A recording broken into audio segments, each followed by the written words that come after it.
In this video, we'll explain how to create users in AAI using native capabilities, in other words, outside of third-party directory systems like LDAP.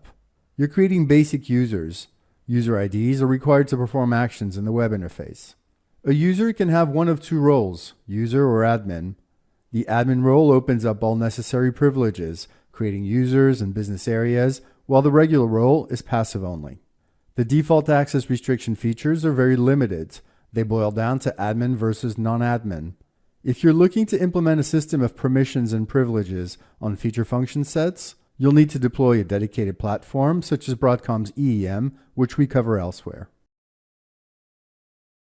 We start in the user management section of the web interface. We see the list of users, their domains, roles, last login, and active sessions. We simply create a new user and assign the user role. Note that AAI can be integrated with third-party directory systems like EEM or LDAP. In doing so, we delegate user management to an external platform that is dedicated, and in most cases better suited in the deployment of granular access restrictions over AAI's functions. We cover the integration of AAI into EEM elsewhere. If you decide to go this route, then EEM can be selected in the list of domains. JAWS is the baseline domain for AAI when no integration exists.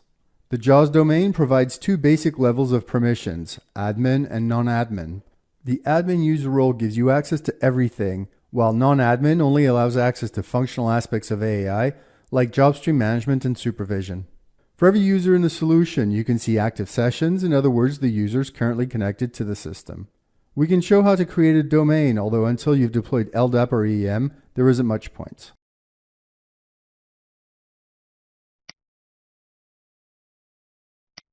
If and when you deploy a user management platform, you will need to add it here. Let's take a look at users. We'll add a new one.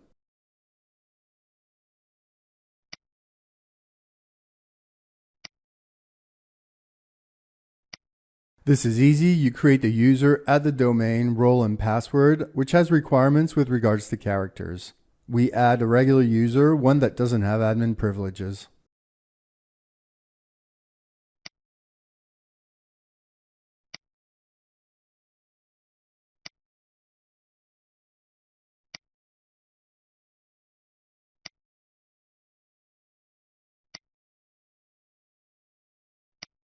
We're currently logged in as admin with an admin role, but the user we're creating will have a regular user role to prevent it from being able to perform changes and just use existing data. We will log out and back in as regular.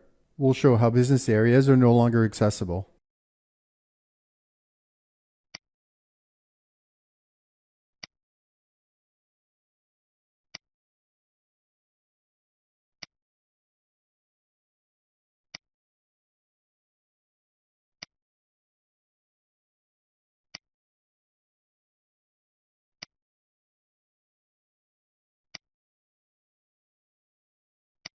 The business area page is no longer there. Let's take a look at user management.